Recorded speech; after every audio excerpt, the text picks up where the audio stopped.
Baik, saya sapa. Shalom. Shalom alaihim. Evenu shalom alaihim.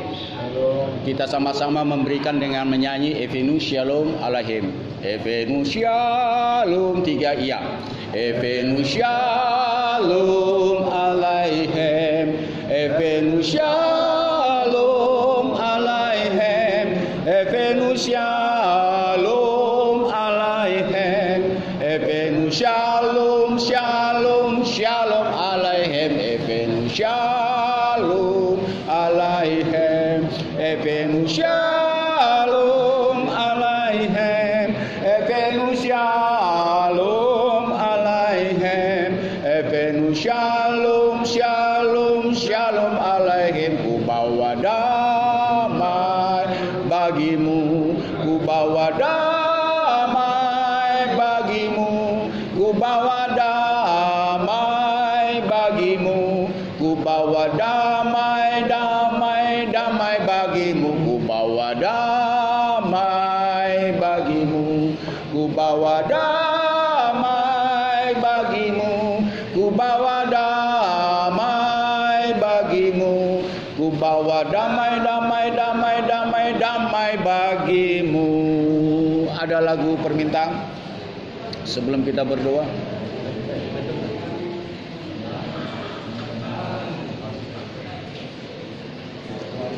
Ada?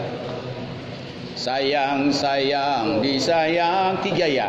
Sayang, sayang, disayang, aku disayang Tuhan, aku diangkat jadi anaknya, aku disayang Tuhan. Sayang, disayang, sayang, sayang, disayang, aku disayang Tuhan, aku diangkat jadi anaknya, aku disayang Tuhan. Glory, glory, glory, glory, glory, haleluya, glory, glory, puji Tuhan, glory, glory, glory, haleluya, glory, glory, puji Tuhan. Kita berdoa.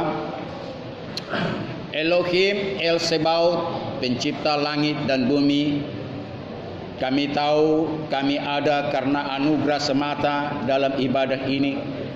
Bukan hanya kesukaan kami semata, bukan karena hanya kerinduan kami, namun semua ini Tuhan atas jamahan-Mu kepada jiwa dan batin kami, bersama roh Tuhan memimpin kami dalam ibadah ini.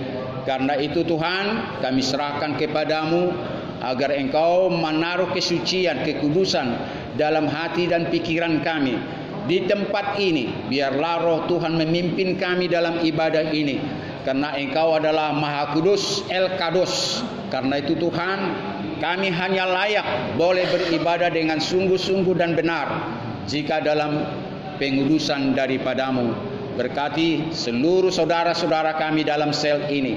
Berkati mereka sama seperti kami. Berkati semua keluarga kami yang jauh daripada kami, agar satu sama lain Tuhan mendapatkan kasih sayang yang daripadamu. Berkati Kapolda, Wakapolda, semua direktur, semua kanit, dan semua polisi terendah sekalipun di Polda Sumatera Utara ini. Biarlah lewat ibadah kami ini, kami mendoakan semua yang kami doakan, agar kasih Tuhan sampai kepada mereka sama seperti kami. Kami boleh tabiskan ibadah ini dalam nama Bapa, Anak, dan Roh Kudus. Haleluya. Amin. Tepuk tangan dulu buat Tuhan kita. Saya mau berangkat kemari, saya sempat buka YouTube saya. Saya melihat di WA Group ada miliarder dari Nigeria. Saya catat namanya Femi Otedola. Femi Otedola. Dia sedang diwawancara belum lama ini. Dia miliarder, pengusaha minyak, ya. Kenapa saya bawa dalam ibadah ini? Saya tertarik dengan kesaksian dia. Maka itu lewat YouTube tadi, lewat WA saya jawab. Ini kesaksian akan saya bawa dalam ibadah di Polda nanti jam 2. Karena itu dengarkan baik-baik kesaksian daripada yang namanya Femi Otedola, miliarder di Nigeria. Dia bisnisnya perminyakan. Ada yang mewawancara dia, menanyakan, saat kapan engkau mendapatkan kebahagiaan itu? Saat kapan kau mendapatkan kebahagiaan itu? Pertanyaannya simpel. Dia berpikir sejenak. Ya, ada peristiwa yang saya tidak bisa lupakan. Namun sebelum peristiwa yang nanti saya sebutkan, saya harus kasih tahu dulu. Saat pertama saya mengumpulkan harta saya sedikit demi sedikit, dan saya mendapatkan kumpulan harta itu, belum saya dapatkan kebahagiaan. Bahkan setelah harta saya terkumpul lumayan, saya kumpulkan juga barang-barang mulia, benda-benda mulia yang berharga. Peristiwa yang kedua ini pun belum mendapatkan kebahagiaan yang sesungguhnya sama saya. Terus yang ketiga kali dia bilang begini, sekarang ini saya sudah menjadi miliarder. Karena 95%, bayangkan 95% minyaknya laku di negaranya. Dialah yang memasukkan minyak solar ke negaranya itu. Jadi tidak ada tandingannya dia sama bisnis minyak. Suatu ketika saya diminta oleh panti asuhan menyediakan 2 kursi roda. 200 maksud saya, 200 kursi roda. Lantas sudah disiapkan. Rencananya dia hanya memberi, tetapi panitia mengatakan Bapak harus ikut. Biar Bapak yang langsung memberikan kursi roda itu sama anak-anak cacat yang tidak bisa berjalan. Singkat cerita, kalau begitu saya ikut. Pergilah dia ke panti asuhan itu yang memerlukan 200 kursi roda. Begitu senang semua anak-anak panti asuhan pada saat itu. Setelah dia pulang, saudara tahu, salah satu anak dari panti asuhan yang sudah menerima kursi ini, dia turun dari kursi itu, lantas memeluk kakinya, seolah-olah dia tidak mau melepas kaki daripada si Fami ini, orang kaya di Nigeria ini. Terus dia katakan sama anak ini, apa yang perlu saya berikan lagi kepadamu? Tidak, sudah lebih dari cukup, katanya. Lantas kenapa kau tahan kakiku sehingga aku tidak bisa berjalan? Sambil jongkok ini seorang laki-laki masih muda ini, terus anak kecil ini memandang wajahnya. Saudara bisa bayangkan, lagi jongkok dia, anak kecil ini sedang duduk sambil melihat wajahnya. Aku hanya mau melihat wajahmu lebih jelas dan lebih lama, biar aku bisa nanti mengingat wajahmu di sorga. Tatkala nanti di sorga aku akan mengatakan terima kasih yang kedua kepadamu. Tersentak dia, sadar. Begitu polosnya anak kecil ini menahan kakinya agar dia bisa melihat wajahnya dengan jelas. Beberapa detik atau menit katakanlah itu, dia ingatlah wajah laki-laki kaya raya ini. Jatuh hatilah dia. Disinilah peristiwa yang tidak bisa dilupakannya selama ini, sejak dia mengumpulkan hartanya. Rupanya inilah kebahagiaan yang sejati itu. Saya melihat wajah polos dari anak kecil dengan mengatakan, aku mau mengingat wajahmu, nanti di sorga aku mau tidak lupa denganmu, dan aku akan mau mengatakan terima kasih kembali kepadamu. Di sini dulu dia, saudaraku. Sejauh mana saudara merasakan ada peristiwa semacam ini yang menggugahmu menjadi seorang yang percaya adanya Tuhan itu, yang percaya adanya sorga dan neraka itu, yang percaya bahwa saudara dikasihi Tuhan, yang percaya bahwa saudara itu harus mengasihi sesama manusia, biar layak saudara untuk mengasihi Tuhan juga. Tanpa saudara mengasihi sesama manusia seperti dirimu sendiri, saudara tidak akan mungkin bisa mengasihi Tuhan dengan sesungguhnya. Karena memang Tuhan tidak kelihatan. Yang kelihatan adalah bagaimana karya Tuhan. Bagaimana sehari-hari di dunia ini, 24 jam di dunia ini, saudara bisa melihat wajah Tuhan. Saudara bisa melihat karya Tuhan lewat kehidupan manusia sesama manusia. Entah itu dalam kejahatan, entah itu dalam kebaikan. Saudara bisa mendengar suara Tuhan. Dan saudara bisa melihat Tuhan sedang melihatmu. Dan Tuhan sedang memperhatikanmu. Dan Tuhan sedang melawatmu. Dan Tuhan sedang memperingatimu, menegurmu dan sebagainya. Inilah peristiwa yang tidak bisa dilupakan oleh si Pemi Otedola ini. Dan disinilah yang dia wawancari dia. Disitulah baru saya menemukan kebahagiaan itu. Saudara mungkin bertanya sama saya, kalau begitu Pak Pendeta, kami mau bertanya sama Pak Pendeta sekarang ini juga. Apa jawabmu tatkala pertanyaan ini ditujukan kepadamu? Saat kapan kebahagiaan itu Pak Pendeta alami? Tadi saya sudah katakan kepadamu kawan, saudara ingat gak ada peristiwa yang saudara tidak bisa lupakan bagaimana kebahagiaan itu saudara dapatkan. Persoalannya sekarang kebahagiaan yang tidak sempurna dan kebahagiaan yang sempurna, atau ada kebahagiaan yang kecil dan yang besar.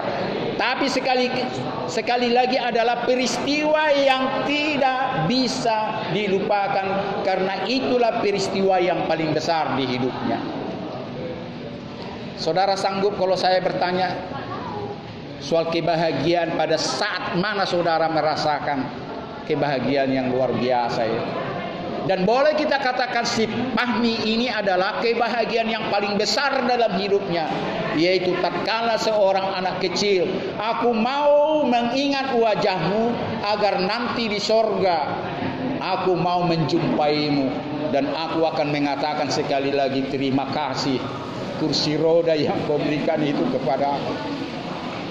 Saya sengaja mengulang cerita ini. Itulah sebagai tema sama kita. Kebahagiaan yang mana yang saudara bisa jawab tatkala saya bertanya dan Tuhan bertanya kepadamu? Ada banyak mungkin saudara ragu menjawabnya. Tapi kalau orang kaya ini tidak ragu, disitulah saya baru merasakan kebahagiaan yang sesungguhnya. Ada yang bisa menjawab saya? Silakan. Dengan siapa namanya? Tolong. Edison? Edi Sihotang. Dedi Sihotang. Boleh dibilang sangkaannya apa? Saat saya menerima berkat dari Tuhan. Tunggu dulu. Sangkaannya di sini apa? Tuduhannya apa? Oh, ya. Narkoba menjual berapa kilo? Ya, berapa itu? 1 ons. Ayo silakan, apa kesaksianmu tatkala ibadah ini menanyakan kepadamu kebahagiaan yang mana saudara tidak pernah lupakan? Silakan.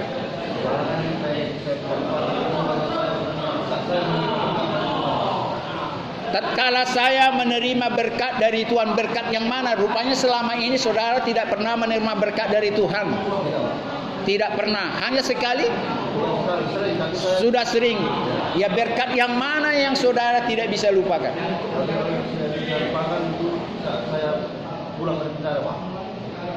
Pulang dari penjara. Berarti saudara sudah pernah dipenjarakan 4 kali. Tepuk tangan dulu, pengakuan dulu.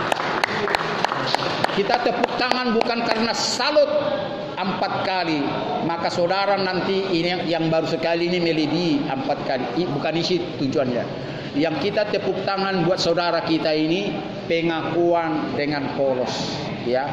Lanjut, apa lagi? Itulah saudara tidak pernah lupakan. Waktu keluar dari penjara yang pertama atau kedua atau yang ketiga? Atau yang keempat? Yang Semua Pak. Setiap keluar dari penjara, tentu rata-rata itu di atas 2 tahun ya. Kasus yang sama? Sama Pak. Kasus yang sama. Pasti di atas 2 tahun. 8 tahun Pak. Iya, saya katakanlah dulu 2 tahun.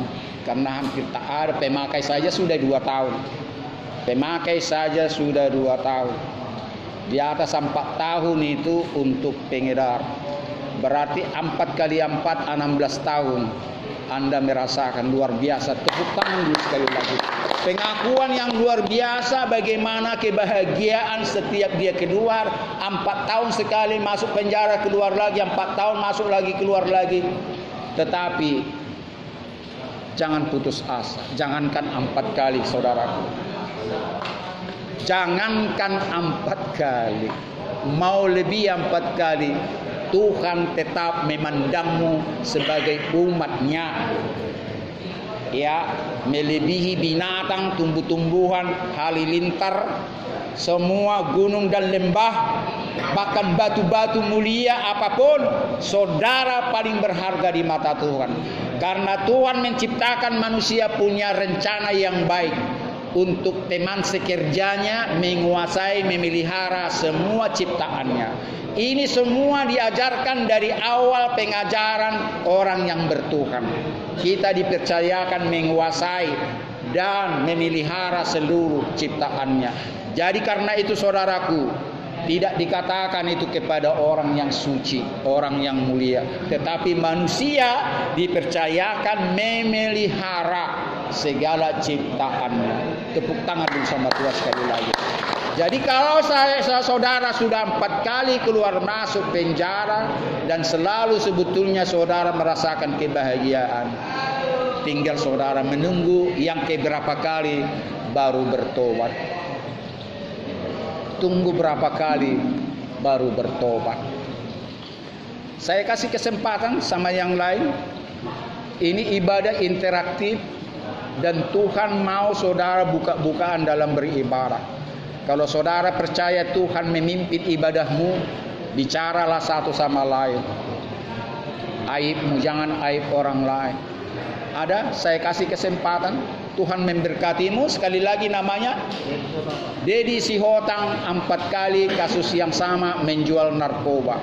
4 kali 4 minimal itu 16 tahun penjara. Umur sekarang berapa? 39. Bayangkan 39 tahun, 16 tahun penjara. Sekarang ini kita tidak tahu berapa tahun lagi dia masuk penjara.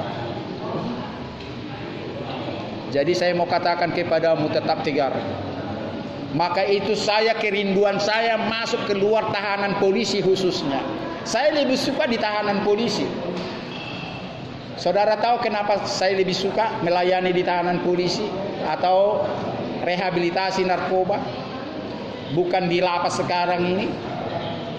Kalau di lapas itu saudara sudah senang-senang.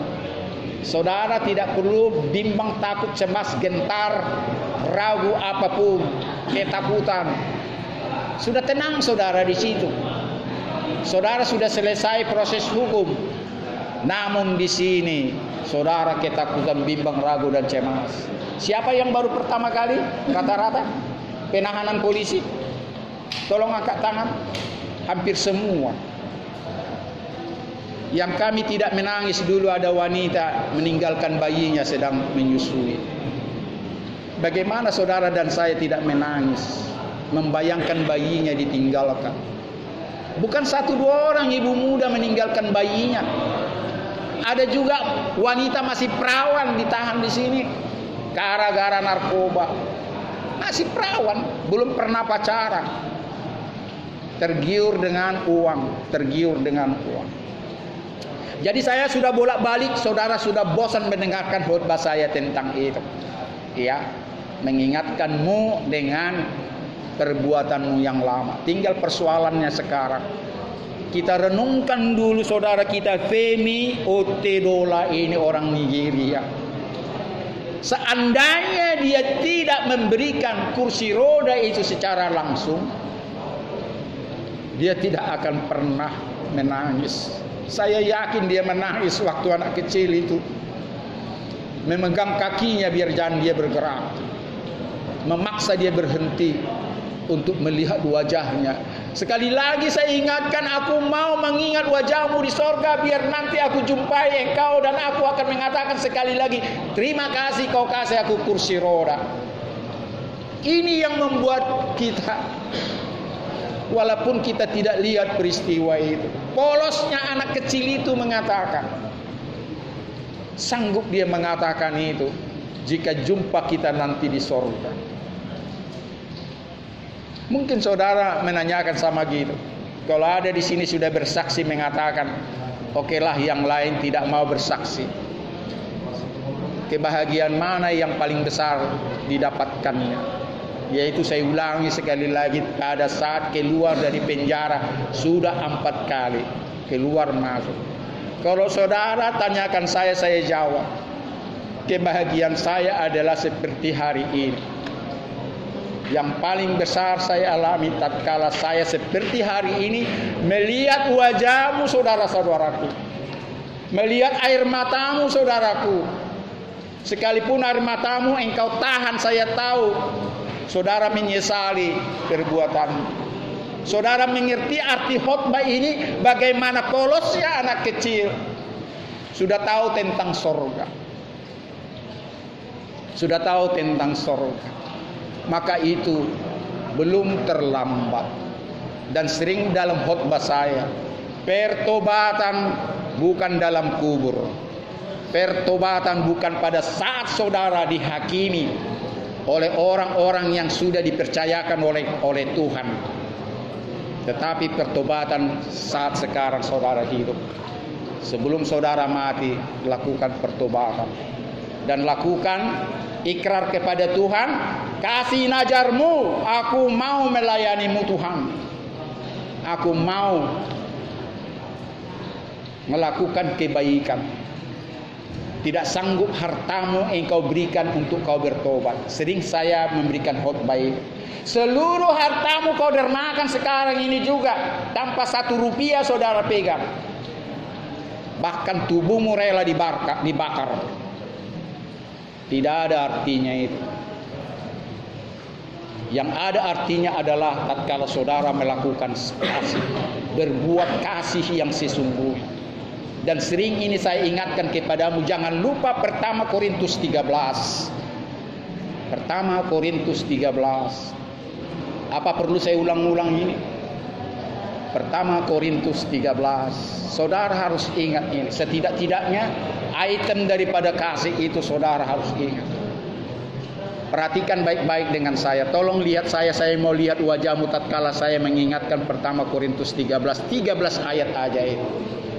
Sekalipun aku dapat berkata-kata dalam semua bahasa manusia, bahkan bahasa malaikat. Tapi jika aku tidak mempunyai kasih, aku sama dengan gong yang berkumandang dan canang yang gemerincing. Sekalipun aku punya karunia untuk bernubuat, mengetahui rahasia di seluruh dunia ini, memiliki semua pengetahuan, dan aku mempunyai iman yang kokoh, yang teguh, dapat memindahkan gunung dari satu tempat ke tempat lain. Namun jika aku tidak mempunyai kasih, aku sama sekali tidak berguna.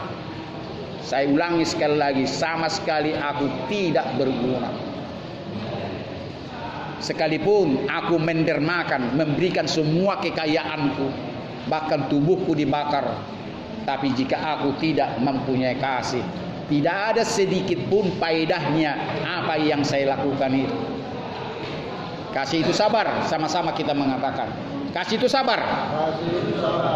Murah hati. Tidak cemburu. Tidak memegahkan diri. Tidak sombong. Tidak melakukan yang tidak sopan. Tidak mencari keuntungan diri sendiri. Tidak menyimpan kesalahan orang lain. Dan tidak pendendam. Ada 9 itu kawan. Inilah yang saudara mengotot yang 9 item ini. Terutama yang tidak bisa dilepas manusia adalah kesombongan, marah, ya, benci, dendam, ya, Ini harus dilepas. Apa gunanya saudara semua yang saya katakan tadi dari permulaan sampai semua hartamu engkau berikan? Tak ada gunanya itu kata Tuhan. Kalau kau masih bahasa kotor, engkau pemarah, pendendam, tak mau mengampuni orang. Ini penyakit-penyakit yang setiap hari ada. Ini yang paling perlu. Mau beribadah engkau 10 kali satu hari atau lebih, tak ada gunanya itu, percayalah. Berdoa saudara sampai tengah malam itu tak ada gunanya. Yang paling guna adalah yang paling penting di mata Tuhan. 9 unsur kasih itu, ini saudara lakukan. Inilah yang nampak bagaimana anak kecil ini memaksa dia untuk tunduk dan melihat wajah, agar kasih yang dia dapatkan sekarang ini dibalasnya nanti tetap. Diingatnya kasih orang kaya ini. Ya, memberikan waktu itu aja udah kasih. Orang kaya kan sibuk semua. Mana ada orang kaya yang tidak sibuk? Tapi dia datang kepada panti asuhan itu. Didatangi anak kecil. Kebanyakan saudaraku sekarang ini orang kaya hanya memberi. Amin atau amin? Hanya bisa memberi tapi tidak sempat melihat orang-orang yang terhina. Sempatkah mereka melihat orang-orang yang di bawah kolong jembatan sana, yang pakaiannya itu-itu saja, itu-itu saja, itu pun kalau berganti? Sempatkah mereka untuk mengunjungi orang-orang yang di penjara? Sempatkah mereka mengunjungi orang-orang sakit di rumah sakit? Sempatkah mereka mengunjungi orang-orang yang terlantar? Paling-paling bisa memberikan hartanya, Bagi Tuhan tidak ada artinya itu. Lebih bagus saudara tidak memberikan 1 peser pun, karena engkau tidak memiliki. Tetapi engkau memberikan waktumu, perhatianmu kepada orang-orang susah. Saudara ingat janda Sarpat? Ada di pertama Raja-Raja. Kalau mau saudara buka boleh. Ada itu di pertama Raja-Raja 17 ayat 19. Ya, ada kisah di situ seorang janda miskin dan seorang anak gadisnya. 1 Raja-Raja 17. Ya. Ayat 9 itu. Terus pada saat itu ayat 9. Pada saat itu terjadi kekeringan di tanah Israel. Tetapi Tuhan berfirman sama Nabi Elia. 1 Raja-Raja 17 ayat 9. Tuhan berfirman sama Elia, pergilah engkau ke Sarpat daerah Sidon, karena di sana nanti engkau diberi makan oleh janda. Karena di mana dia tempat di wilayah Israel itu sudah kelaparan orang, karena sudah terjadi kemarau panjang. Ya, tetapi justru dia pergi kepada seorang janda miskin yang mempunyai 1 orang gadis. Begitu dia sampai di gerbang tempat janda ini, dia melihat janda itu sedang mengumpulkan kayu-kayu. Lantas dia bilang kepada janda itu, pergilah buatkanlah bagiku sepotong roti, karena aku sudah lapar. Saudara tahu apa jawaban janda ini? Aku mencari kayu bakar lalu membakar tepung yang terakhir untuk membuat roti makanan kami yang terakhir, dan minyak pun minyak yang terakhir. Aku dengan anak gadisku setelah makan roti ini kami akan mati. Namun engkau memintanya ini kepadaku. Aku melihat engkau anak Tuhan. Karena aku melihat kemuliaan bagimu, aku akan memberikan itu kepadamu. Bayangkan makanan terakhir. Makanan terakhir untuk mereka berdua makan diberikan sama Nabi Elia. Aku melihat kemuliaan Tuhan di wajahmu, maka aku memberikan ini kepadamu. Setelah Nabi ini makan, bukannya makan mereka ini, janda dan anak gadisnya ini. Nabi ini menyuruh lihatlah ke belakang, di mana tempat tepung dan minyak itu yang terakhir. Dia lihatlah tepung itu sudah berlimpah-limpah, dan minyak itu sudah bertaburan saking banyaknya. Dan apa dikatakan Nabi, itu tidak akan pernah habis-habisnya. Tidak lama anaknya sakit dan mati. Sempat jandanya itu protes atau boleh agak marah atau kesal. Inikah yang terjadi? Kedatanganmu kemari sehingga anak gadisku satu-satunya ini mati? Dibawalah anak gadis ini di atas, di loteng. Dia berdoa dan hidup kembali. Jadi luar biasa saudaraku. Yang boleh kita ambil di sini adalah bayangkan makanan terakhir. Ini yang perlu kita renungkan. Sedangkan makanan yang terakhir saja diberikan. Ya, mungkin kalau kita berat memberikannya itu. Ya. Udahlah makanan terakhir. Aku merasakan ini sebelum saya mati. Karena memang sudah terjadi kemarau yang panjang.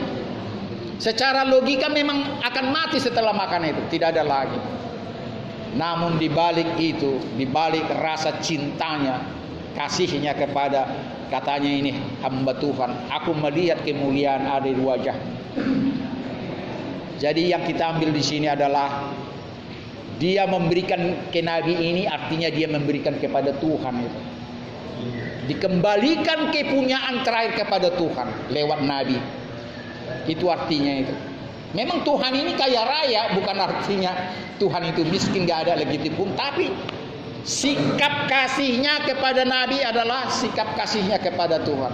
Karena hukum yang utama adalah, saudara tahu dan ingat, kasihilah Tuhan Elohimmu dengan segenap hatimu, dengan segenap jiwamu. Dan hukum yang terutama yang kedua adalah kasihilah sesamamu manusia seperti dirimu sendiri. Itu dilakukannya. Jadi saya mau akhiri ibadah ini dengan sikapmu kawan. Setelah mendengarkan kisah daripada orang Nigeria ini, kisah daripada janda Sarpat ini, dan saya tambahkan lagi ada satu kisah yang sangat menarik. Ada janda miskin juga. Suatu ketika di Bait Kudus, di bait atau katakanlah gereja, Tuhan Yesus melihat dan murid-muridnya. Ada seorang janda memberikan satu duit, katakanlah 2 rupiah. Katakanlah itu uang 2000 sekarang, satu keping 2000 rupiah. Sedangkan orang-orang kaya memberikan uangnya banyak di situ. Dan Yesus mengatakan kepada murid-muridnya, janda inilah yang memberikan paling banyak. Sempat muridnya ini bingung. Dia melihat janda itu meletakkan uang yang pas-pasan. Katakanlah itu uang yang terakhir. Di dalam kekurangan dia memberikan maksimal. Sementara orang kaya itu dari kelebihan. Dari berhamburannya dikasih itu.